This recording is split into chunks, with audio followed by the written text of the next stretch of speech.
مینه او دلیل.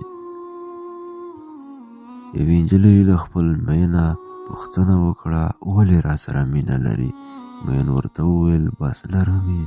نجلۍ وویل نه دا ځواب دې نه منم، دلیل یې راته ووایه چې ولې در باندې ګرانه یم. مین ورته وویل مینه دلیل نه غواړي. نجلۍ وویل زه بې دلیله مینه نشم منلی.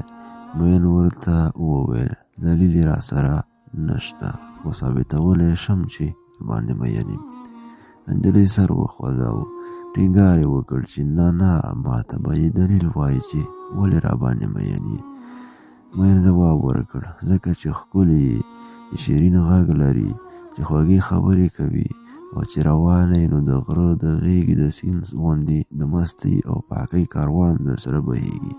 نجلۍ دې خبرو خورا خوشحاله کړه او مین ته یې وویل اوس مې ومنله چې مین یې. له بده مرغه څو ورځې وروسته نجلۍ له بامه را پرېوته، پښې ماتې شوې، پوزه یې ماته شوه او غږ یې تت شو. مین یې پوښتنې ته ورغی، دا بېهوشه پرته وه. ده ورته لیک ولیکه او د دې د بالښت لاندې یې کېښود. په لیک کې لیکل شوي وو چې پوزه دې ماته ده، اواز دې ناست دی، له خبرو لوېدلې او د امسا محتاجه به یې.